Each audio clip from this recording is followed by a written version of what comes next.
Scrutiny Committee meeting of Environment and Regeneration. So welcome everyone. So before we start the business, can I remind everyone that the meeting will be recorded and a copy archived for future viewing. Could all participants mute themselves when they're not speaking in order to avoid any background noise or feedback when others are speaking? And if anyone wishes to speak, please can they raise their hand in the chat function, or if that's not working, if you can put something in the chat, either myself or Gareth can pick that up. And if anyone has any difficulty hearing or being heard when addressing the committee, then they should let, again, either myself or Gareth know. And it's suggested that if you have a webcam that you turn this off, and it might help with your broadband or Wi-Fi connection. So welcome all committee members and cabinet members and officers. I'll be chairing the meeting in Councillor Brooks's absence, and so before we move on to the first, we'll move on to the first agenda item. So, do we have any apologies for absence apart from Councillor Brooks? Yeah, Councillor Rowland did mention Councillor Bailey is running late, so he'll join running us late. when he's... Fine. Yeah. Okay. Thank you. And then we have the next item is the minutes. So can we all agree the minutes from the last meeting? Yeah, happy with the minutes. Thank you. Any declarations of interest? No. So then we've only got one item on the agenda this evening, but it is a meaty item. And before this meeting, we had a briefing for all members. So, you know, I apologise that was at the time that it was, because I know that some people wouldn't have been able to make that, but it's very interesting. So I am going to hand over, I think, Colin, to you first. Yes, thanks, Chair. So I'll just take control of the screen share and bring up the presentation.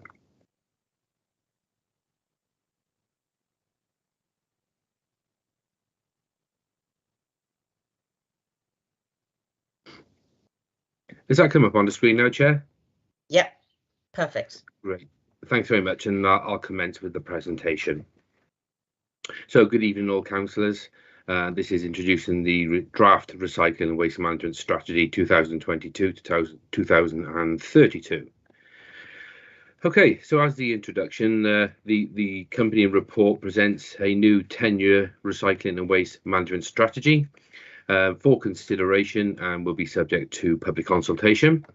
And it formalises the recent service changes, namely the introduction of the source separated recycling collections that those in the Barry and the Rural Vale now have, and identifies the necessary infrastructure over the course of the strategy.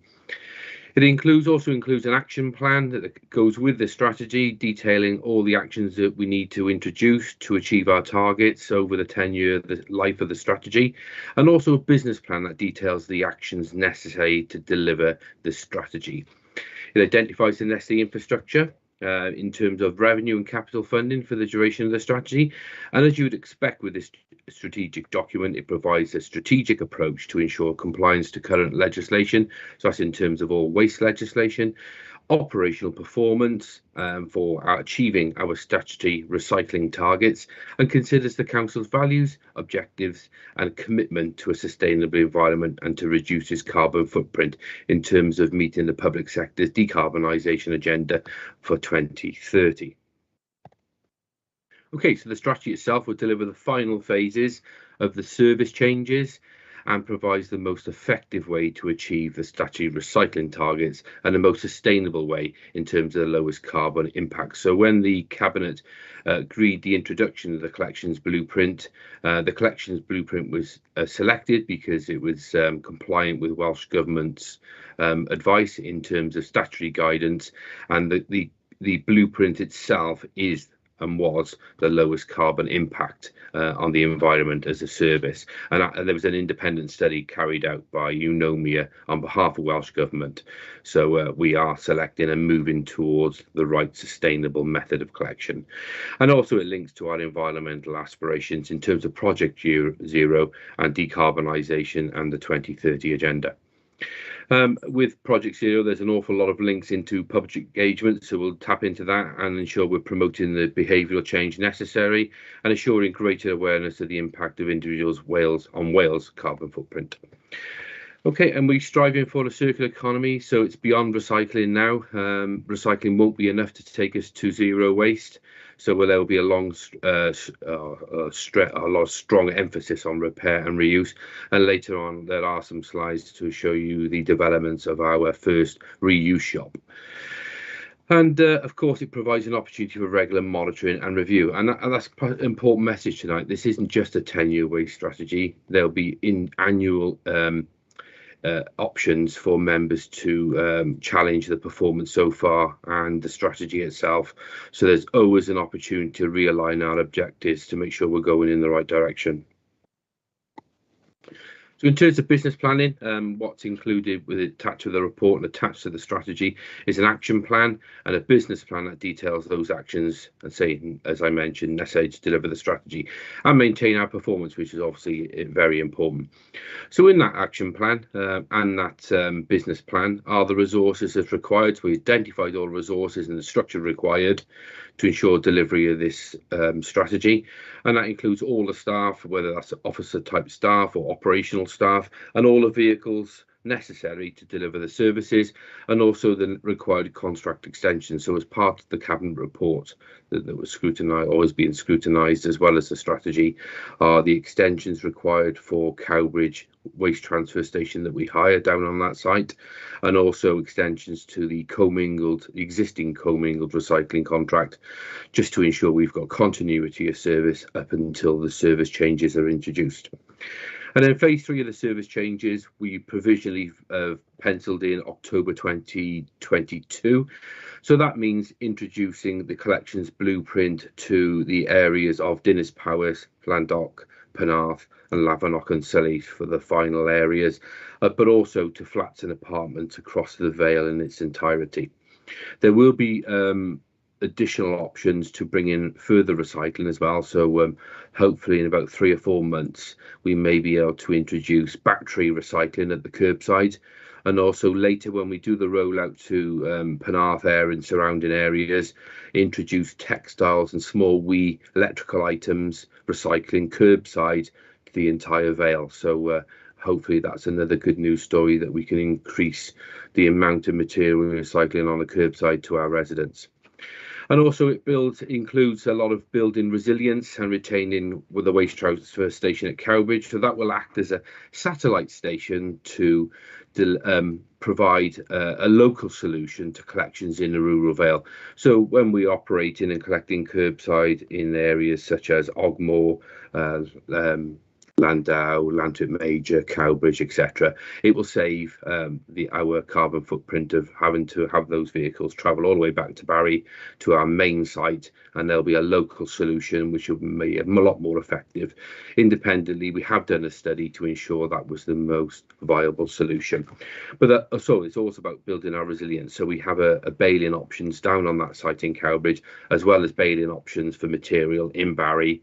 And then should there be an incident or something that affects our service delivery on one of those sites, then we've also got provision on another site rather than have perhaps all our eggs in one basket. So that will build resilience in the service. And of course, you know, we are doing well in terms of recycling rates. We are the second highest performing council in Wales, with a recycling rate in excess of 70%. So we've already achieved our 2025 target, which is challenging enough, but not to rest on our laurels. With the challenge goes on, and one thing we will be ensuring and presenting to members annually as on our review over the 10-year life of this new strategy is how we will be striving to get better and better and ensure that the Vale of Glamorgan is at the top of the performing councils in Wales. Identifies the revenue budget required and also the associated risks, and I've got some slides to present to members on the revenue budget that we expect, our forecasts and the capital projects. And we've identified 4 major projects that are critical to the strategy, but members are probably aware of those 4 projects now, but we'll cover those throughout the presentation. And also the plan recognises the decarbonisation agenda for the public sector and alternative fuels fuel vehicles. So we're looking at around 2027, if that technology is advanced enough to introduce battery powered vehicles, or hydrogen maybe in the future. But we've penciled in 2027 as a midpoint of the strategy that we'll need to seriously consider that. So these are our revenue projections for the 10-year life of the strategy, and as a service area, we are grateful members of members the approval of to increase the budget by 1.4 million recently, and so that has bridged the gap in the service where we had the funding gap, and that's only because of costs that have increased over recent years that are beyond our control as a department. An example of that was the processing of recycling material that's become more expensive, and the need to go to other solutions for waste transfer stations. So as an example, that we hire the transfer station in Cardiff, and we didn't have the necessary infrastructure in-house. Additionally, we saw over 1 million to 1.2 million service costs extra just for processing of commingling material in recent years. So that now bridges the funding gap. So these are the forecasts for the 10-year life of the strategy. So if we look at phase 3 rollout year 1, 2022-23, we are estimating a funding gap now of just under 400,000, but that's what we actually anticipated. It was 1.8 million, but now the 1.4 million increase has been approved. We only expect the £400,000 as a funding gap, and the reason there is a £400,000 funding gap is, as we forecasted initially over the last couple of years, because this is the rollout year in Penarth and surrounding areas, and this is what it will take to roll out that service, keep the 2 fleets going for the commingled service and source separated for the duration, and be able to publicise all the material necessary for all the residents to have all their documentation, leaflets, deliveries, all their equipment, and also to have waste wardens on the ground rolling out the service, etc. So those costs are something we always anticipated, and that will be funded from neighbourhood services and transport reserves to fund that. And then next year we anticipate around a break-even point, and then in 2024 onwards, right through the strategy, then you can see the escalating costs that we're predicting that waste and the processing of this material will cost, and how we forecast the increase necessary in our budget. And if you look at 2027, 2028, we're expecting a spike of about £1 million, and that's only because that's when we predict the electrification of the fleet may come in. And but you know, this is a forecast at this stage. We don't know if that technology will be right yet. We don't know how much those vehicles cost, where the Welsh Government will be supporting local authorities with grants. So, but we've got it in the strategy, so we can obviously monitor and view that on an annual basis, and we've at least built it into the programme of the 10 years. So, on our revenue projections, this is a graph that indicates over the life of the strategy what would happen if we did nothing, whether we stayed co-England, and what will happen if we fully roll out the collections blueprint.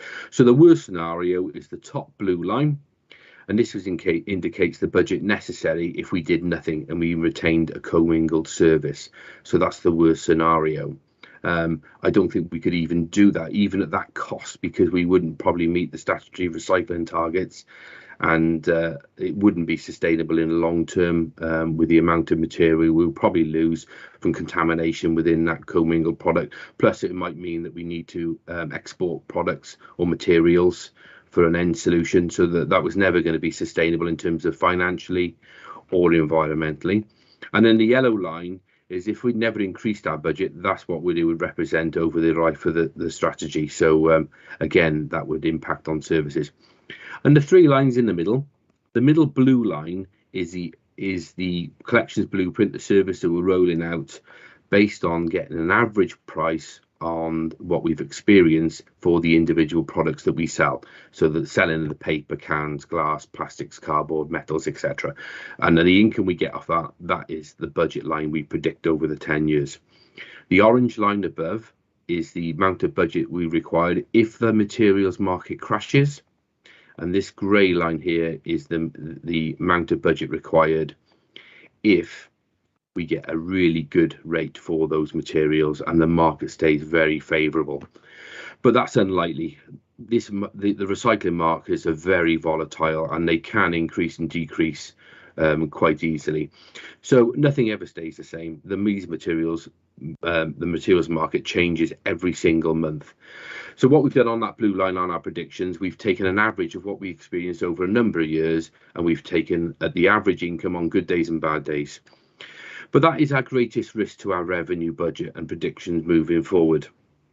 So if we analyse that a little bit further, say our long-term risk is associated with the recyclate value. So what this graph here, or this table indicates, which was taken from the cabinet report, is if we get an average price material, so this is what we predict over the next couple of years, how our budget will look. So we're looking at around a break-even point. And then we've got a floor value and a ceiling value. So that means if the materials decrease or the materials increase, how that would affect our revenue budget. So you can see there's an overspend and there's an underspend, and there's £1 million swing between the two values as we've experienced over the last few years. And that's how volatile the markets are, even though they're quite static at the moment, and they haven't been too volatile. So it's good times at the moment, if I'm honest. We're getting very high values for our material, but as I said, nothing ever stays the same, and I predict that in some years ahead, materials will crash as well. So that's our greatest risk, and the only way we predict that we can mitigate against this and plan for the next 10 years is create what we call the materials fund. So what this material fund will do is hold surplus in reserve for the bad days.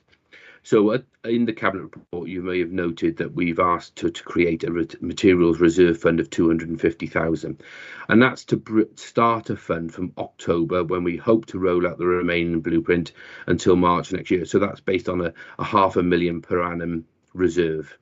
And then if we continue to see high value for other materials, separated materials, then what we'll do, we'll create, we'll more or less, every time we have a surplus from that and that income, we'll keep saving. So that material will build that material reserve fund up and up and up each year, keep adding to it, putting all our surplus within it, everything above that average line that I showed you on that previous graph. So when the good times or those times end and the volatile markets change and that material value crashes, we'll need to use that reserve to sustain the services.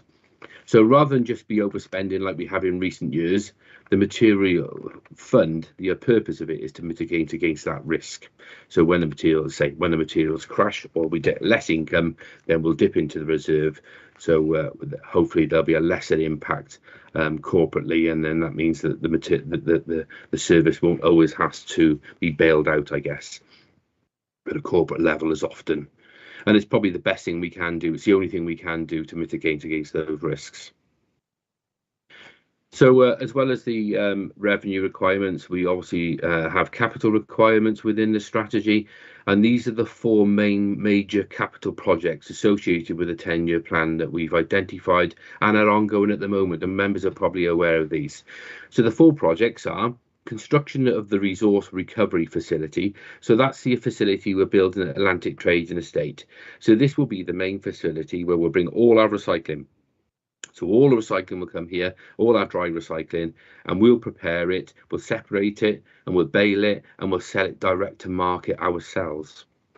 So we cut out all the middle persons, any contractors, and we can ensure then the quality of the material, and then we can also capture the highest markets possible. And what we'll do is we'll join with the other blueprint authorities in Wales, and then we'll together join our tonnage together so we can capture command the highest value possible for income wise for that material. And also we dictate where the material goes. So at the moment, wherever possible, we supply that material for reuse in Wales. And if that isn't possible, then within the UK, and retain that within the UK wherever possible. And then the next project is the reuse shop, which is fully funded. That's why that doesn't feature in the table below. So that was a grant from Welsh Government. As for nearing completion, I've got a slide to show you what the reuse shop looks like at the moment. And then fleet parking. So the purpose of this capital programme or capital project that we're proposing is to relocate the fleet from the Alps depot down to Atlantic Trading Estate so that we have everything close by on one site. So we leave from the fleet parking, we're bringing the material back to the same place, and at the end of the day, when we empty the vehicles, the fleet doesn't move anymore. It stays there on the site. So this saves all the staff having to at the end of the day relocate the vehicles back to the Alps and having that amount of downtime, and also it's the carbon impact that has on the service as well. So is a good fix for us in terms of efficiency, the revenue budget, and the environmental footprint of ourselves, our carbon footprint. But it will require a further £2.2 million capital investment. And there's the replacement of the household waste recycling centre at Llandau, which is one of our priorities as a service. So looking at the capital project table below, this is a summary taken from the report and the business plan. So the resource recovery construction, or also known as a waste transfer station, phase 1 is £6 million, and that's underway and all that funding is secured. We need a further 2.2 million to complete phase 2 of that facility.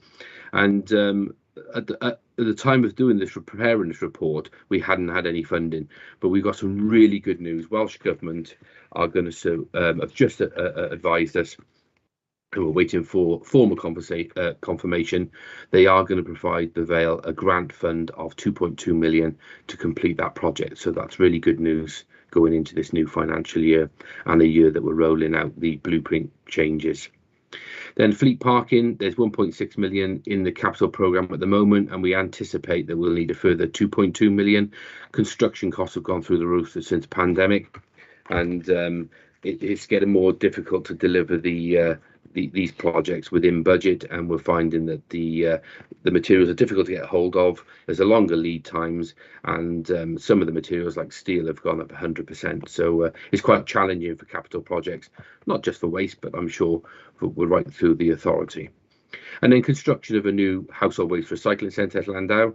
We have 1.9 million at the moment, and we estimate that we'll need a further 1.5 million. And I'll give you some pictures and a little bit more detail on these capital projects now through the presentation. So this is a photograph taken only 2 weeks ago of Atlantic Trading Estate. So there's a couple of features here I'd like to highlight. And that is in this corner here where my cursor is rotating, that's the new reuse shop, which is almost operational. We're just finishing the car park, and over the next month that will be ready. And also there's still a fair bit of grass verge land that we own for expansion in the future, to look at further in our repair and reuse opportunities. And this huge building here that's being constructed, the steel work here, is the resource recovery facility. So in there, that building basically replaces the station at Cowbridge, Fort Penarth, and surrounding areas, Barry, and some of the Vale. So in there, that will house all our mechanical facility, all our equipment, separate bays, and all our baling equipment. So when the recycling comes in, we'll prepare it all for resale and reuse from that facility. And further developments, the phase 2 material, or the phase 2 of this construction, which Welsh Government have confirmed that they will provide a suitable grant this year, that will see the development of green waste bays here and a residual shed here, so that we can drop off and use this area as a waste transfer station instead of all our vehicles individually going back and forth to the main sites in Carbridge, to the anaerobic digestion plant, or the open window composting facility on Lambie Way, or the Viridor waste to energy plant. We can drop off here locally and then just bulk transfer straight to those. So again, it'll save our carbon footprint. So that's how it looks at the moment on the site. So it's developing quite nicely. As I say, we're hopefully going to have this phase at least operational in around September. so we can roll out the collections blueprint to Dinas Powys, Llandoch, Penarth, Surrey, Lavernock, as I mentioned earlier. So that's how the site will look as an aerial plan. So what will happen that our waste fleet will enter this way, turn right before you get to the household waste recycling centre, travel along this road here, turn in this bottom road, and as our vehicles come into this road, they got the option then of turning right, and that area there is where we saw that steel construction, or they can turn left, and that's those green waste bays there open. They are, there's not closed within the building, and this is a shed for refuse, and then the vehicles will go out and they will turn out and come out this way. So it's a one-way system, but also there's a giveaway entrance here, so it won't impact on our members of the public coming into this site and into the household waste recycling centre, so there's no impact there with haulage and HGV vehicles. And of course the reuse shop is being built here, so it'll be a car park for cars. So members might have been wondering what's happening with the appointment system at the household waste recycling centre, and at the moment the intention is to retain that system, but we are updating the software. The software used that we introduced during the pandemic was an off-the-shelf system. It wasn't purpose made, and we couldn't do any editing, or members of the public couldn't book on the day, or they couldn't edit their booking, change their registration, and do anything. And we're changing that software over at the moment, so that will be purpose built, and then we'll have all of those functions. But the importance of retaining the booking system, as you can imagine, once we have all our fleet coming in here, once we open up the repair and the reuse shop area, and we have members of the public visiting this site, we can no longer afford on weekends or certain bank holidays to have queues of traffic back half a mile long, or for at least back into the start of the estate, and impacting on the whole establishment. Because we used to get a lot of complaints from local businesses who also use the estate about queuing traffic, and that booking system will find an instant solution.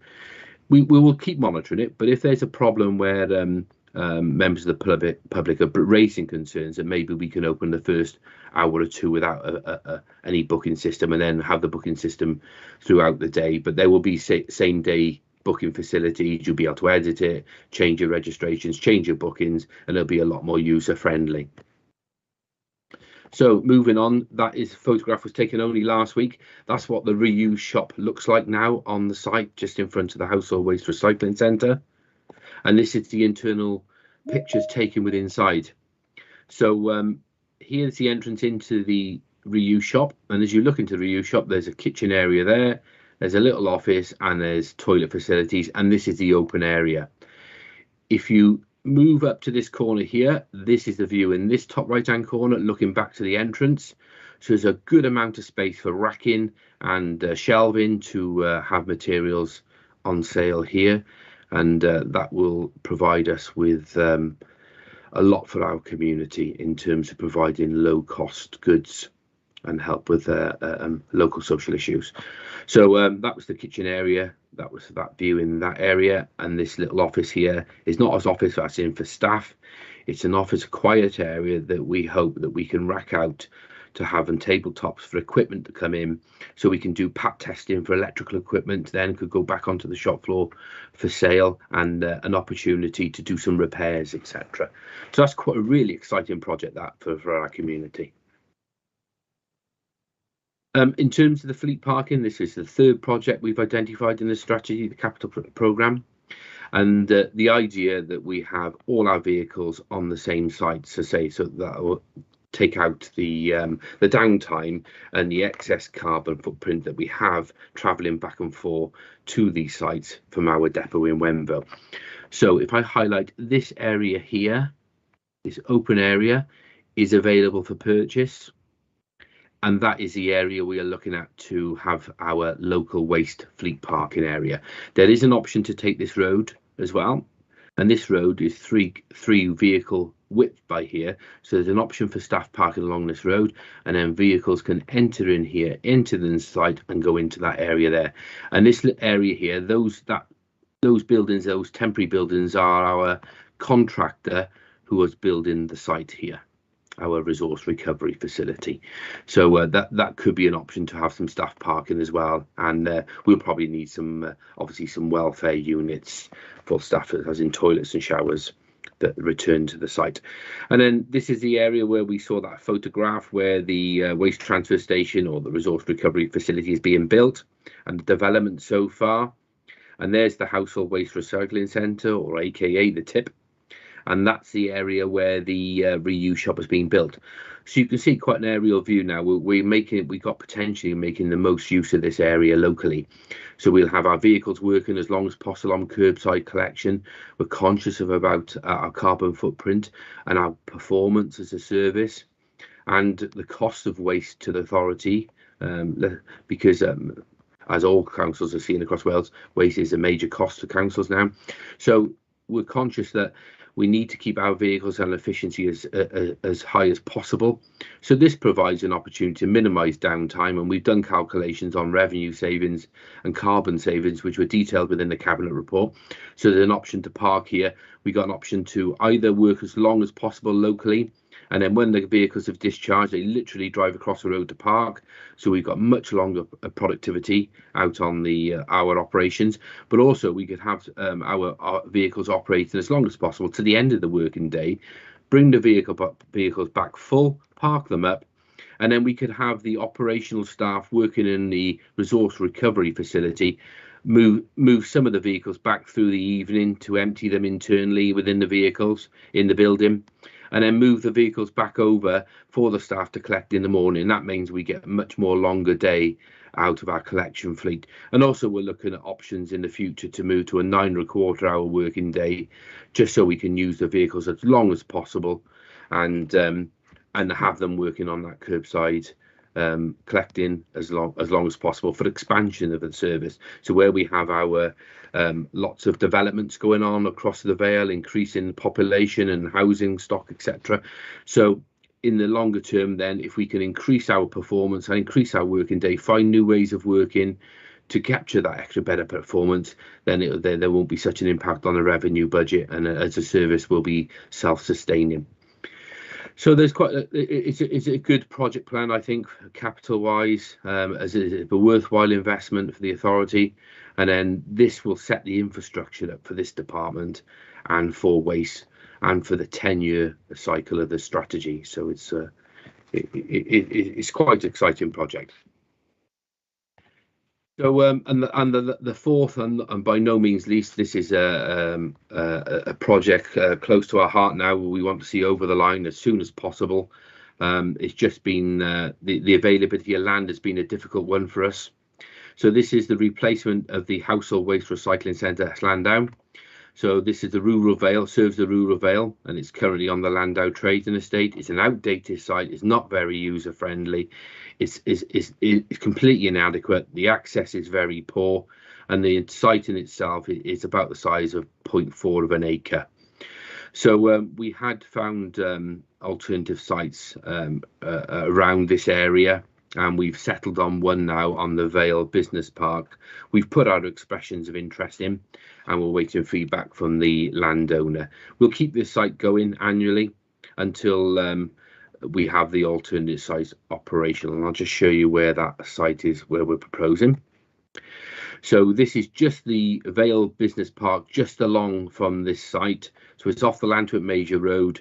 You might recognise it as where Ford Weaver's Landau is, and there's a security entrance here. It's a much more developed site, and it's in much better condition than the site we're on now. And then if we travel along this road here and we come to this piece of land here, and that's the land we've expressed an interest in. I'll just show you a closer-in image. So that's 3 acres in size, and what we've done, we've expressed an interest of taking half of this site of 1.5 acres.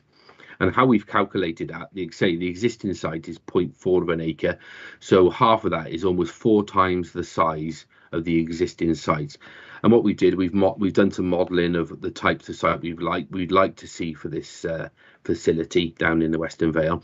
And this is Aberfan Recycling Centre.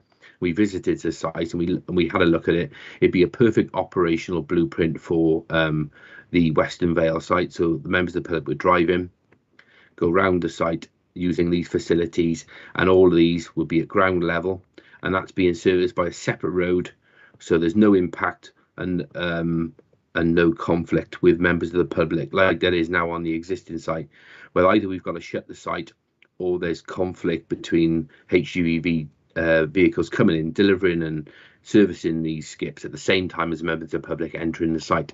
So the only thing we would change, we would have the access road directly here and not use that same entrance. But then what I did, we took the blueprint of this site and that measured in a square 0.75 of an acre, and then we doubled that again for expansion, and that's how we came up with the 1.5 acre site proposal for here.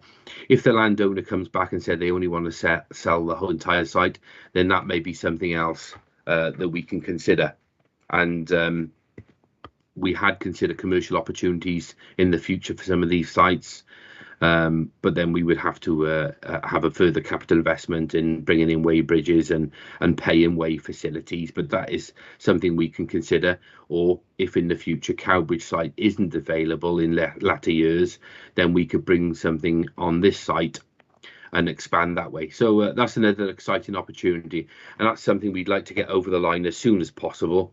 So we are going to be pushing our estates department as much as possible over the next couple of weeks to see if we can get agreement in principle.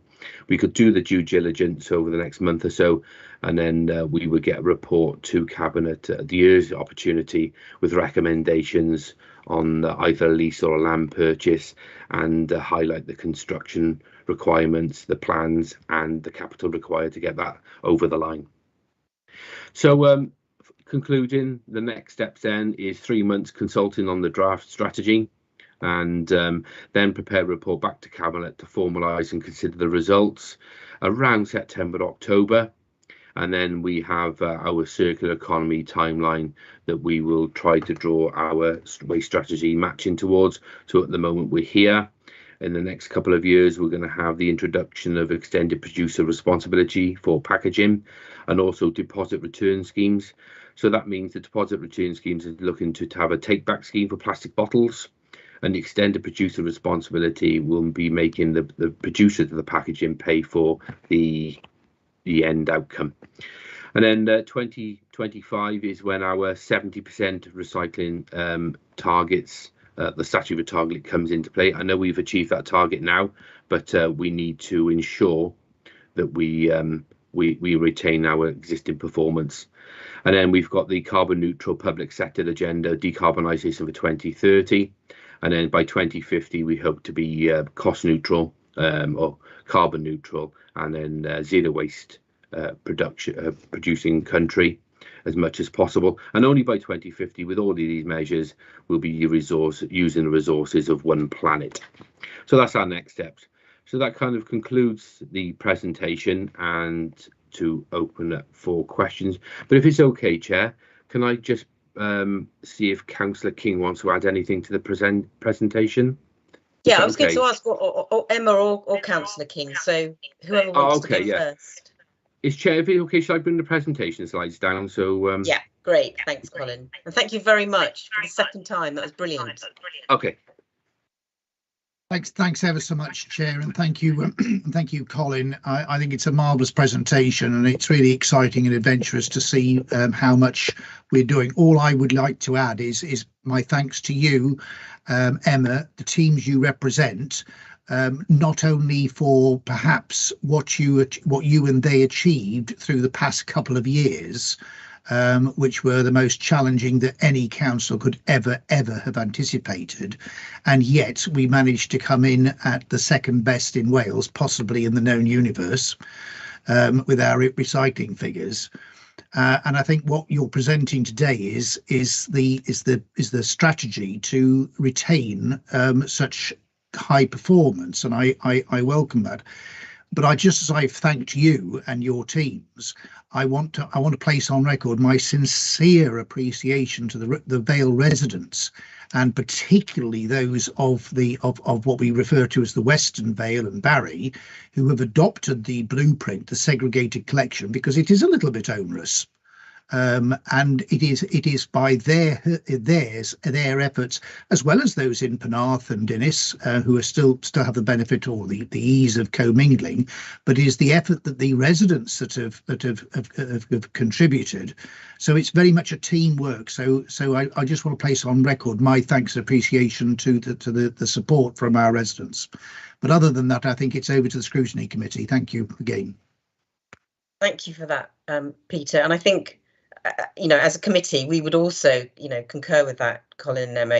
You've been tremendous. And actually, I was thinking that when I first became a councillor, so in 2017, we were talking about this then. So to see it, come to fruition is absolutely, fantastic. So, absolutely would like to support what Councillor King has said, and as a committee.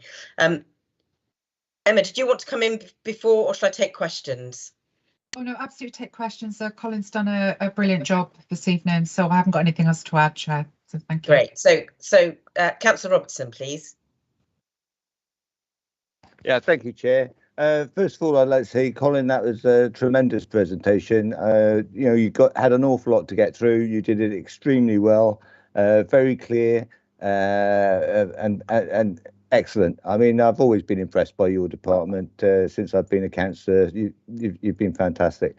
The Atlantic Trading Estate site. One thing that concerns me a little bit is the distance of the parking from the actual facility, and the fact that there seems to be quite a large roadway in between. Is that something you foresee as a problem, or is that actually, am I sort of like being over? Hang on, I can't get my. Yeah, am I being over thinking it? Councillor, do you mean the distance between the Alps now and where we're proposing to tip No, off? no. On the actual facility, the Atlantic Trading Estate, you got the actual facility where the new facility is, and then you had the area where you said you were going to be parking up your vehicles. It seemed like they were a bit divided.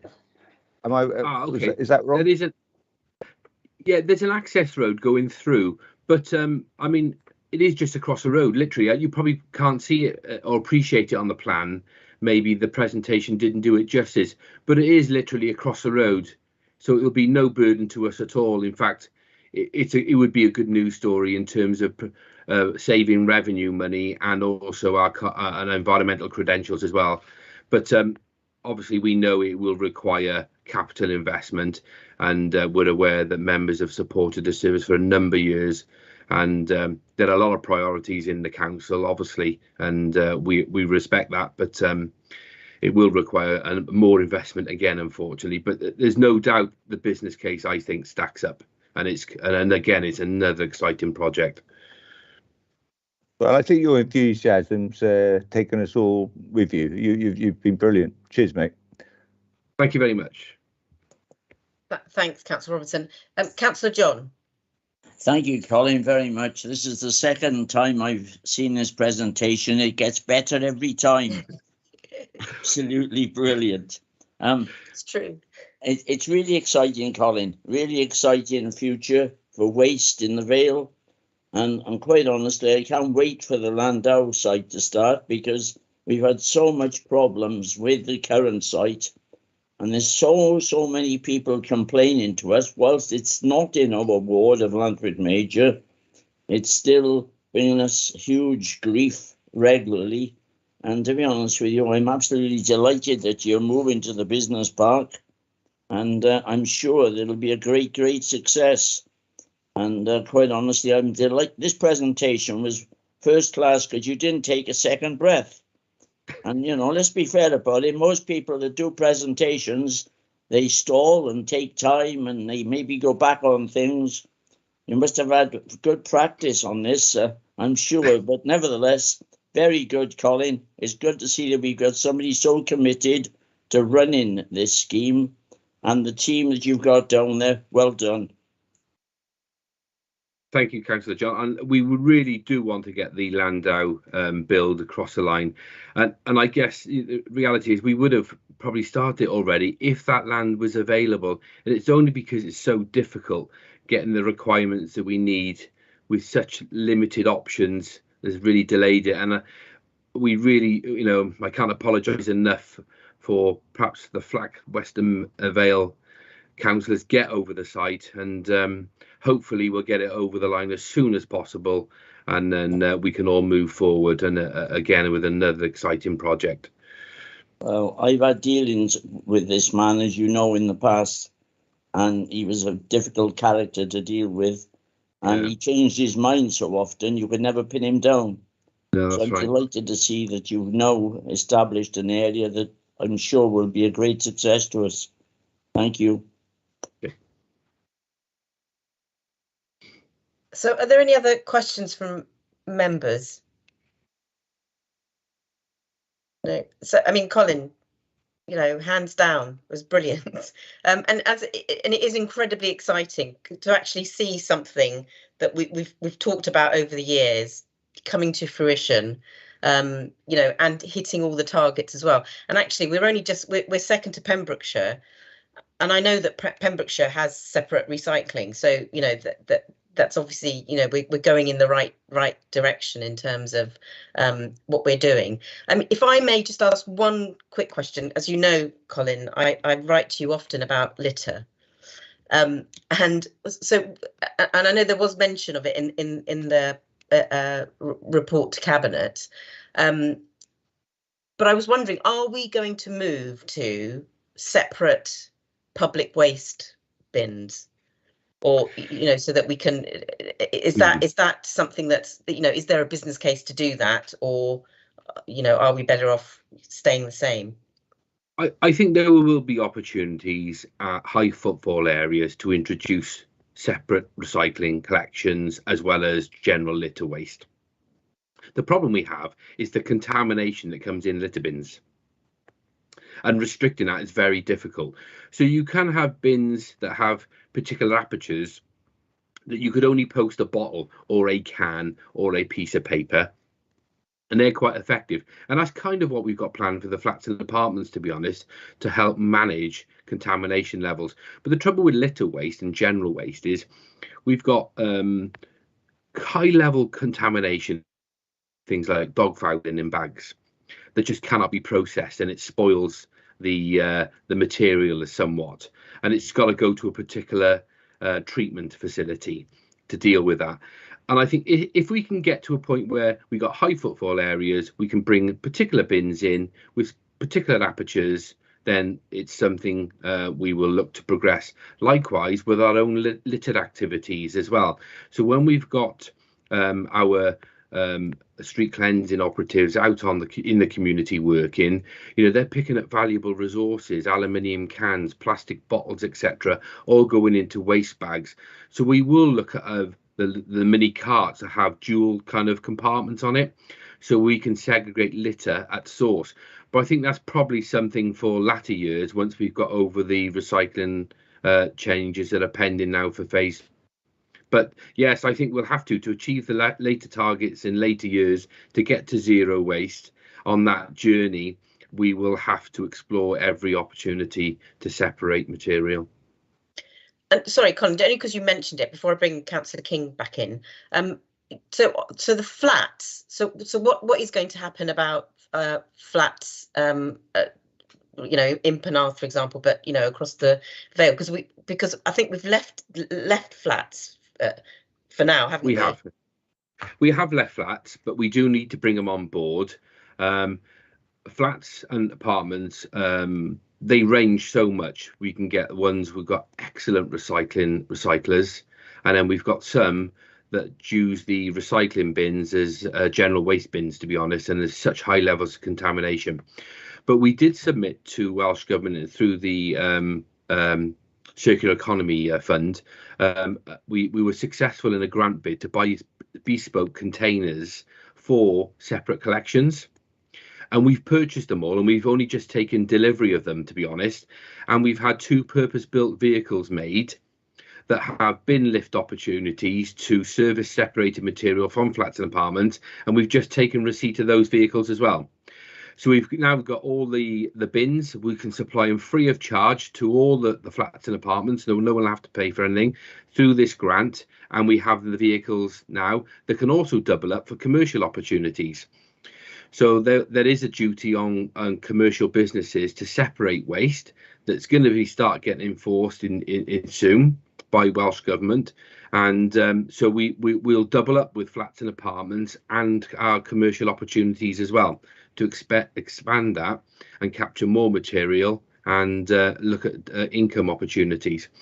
So yeah, story flats and apartments, because that is one that we always struggle with the cost of the containers.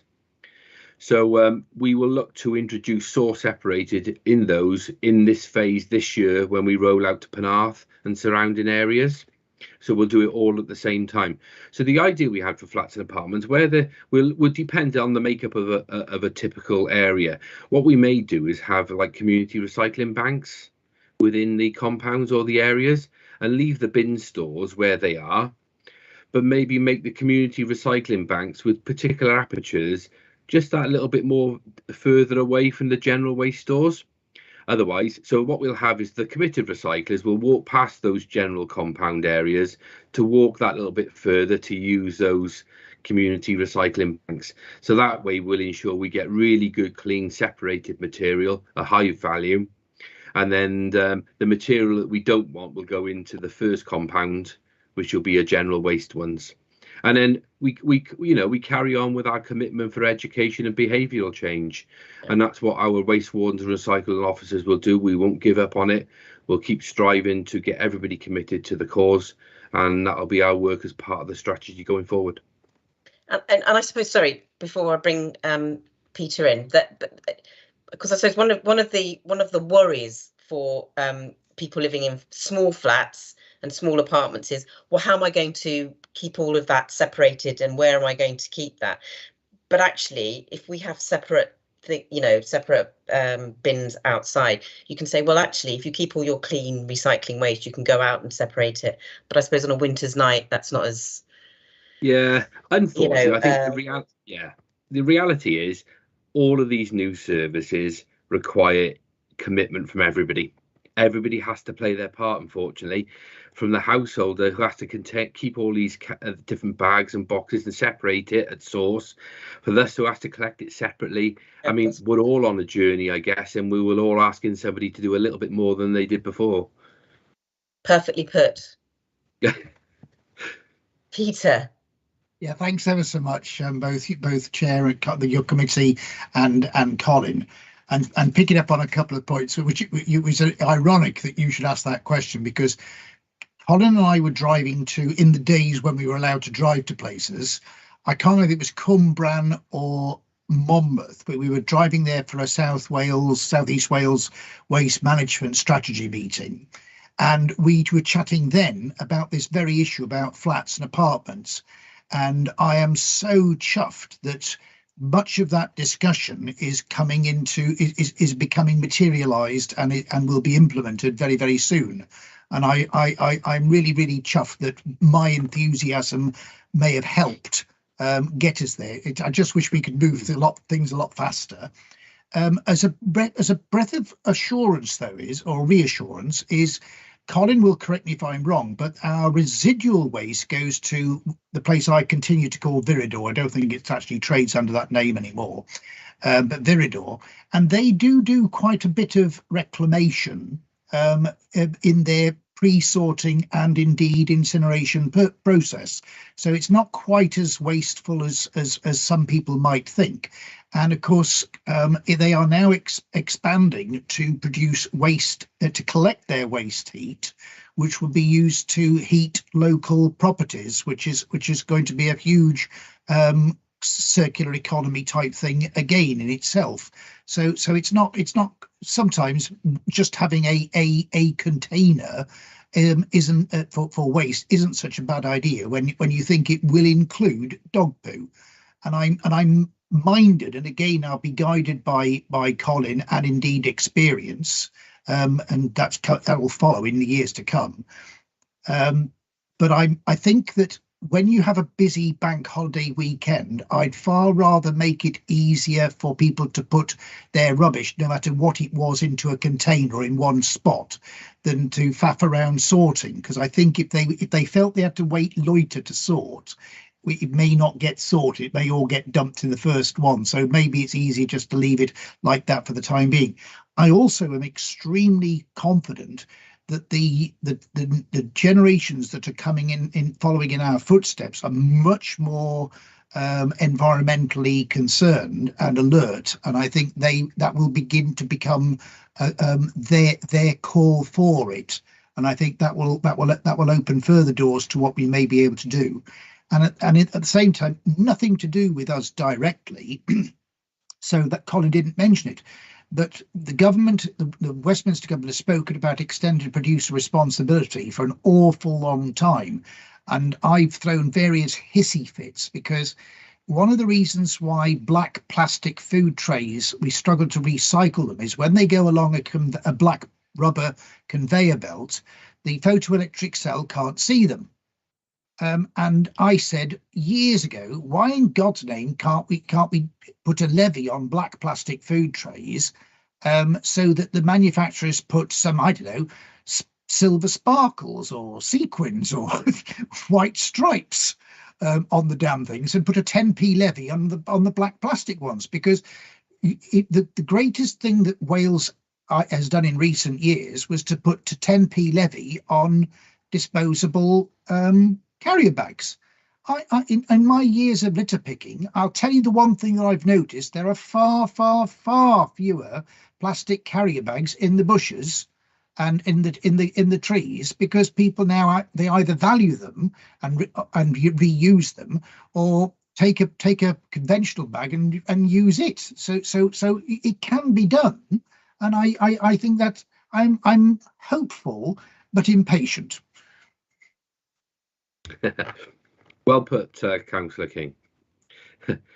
Chair, can I just respond to the positive comments that Emma and I have received tonight from members, which is really, really welcomed. And I think altogether we are a great team that involves everybody from our operational staff who delivered the service right the way through the pandemic without missing anything other than 4 weeks of green waste. And I don't think any authority did that in Wales. But also as officers, we love our jobs. We're very passionate about our service, and we couldn't go this far and achieve these and deliver this strategy and have all this capital investment without the support of members. And I think I know you say lots of members contact me over litter and waste. It's quite a popular topic, and every member is very supportive of the service. And I've had from Emma and I, we never had any barriers about taking these things forward because everyone was supportive. So I think we're lucky to have such good residents, a great workforce, and everybody committed. And that's it makes the job very easy, to be honest. And likewise, we are very grateful that the support of members give us in our service. It makes our life so much easier. I think that's fair to say, Emma, wouldn't you? Oh, absolutely. I mean, this year in particular, you know, with the amount of money that you've put there, additional 1.4 million plus all the capital programme that we've had, you know, had added to. I can't say enough. I mean, the service, I think the service performance figures reflect that. And even though we've still got issues with COVID in the service, we've still got issues with driver recruitment, particularly HGV drivers. You know, the service is still managing to perform.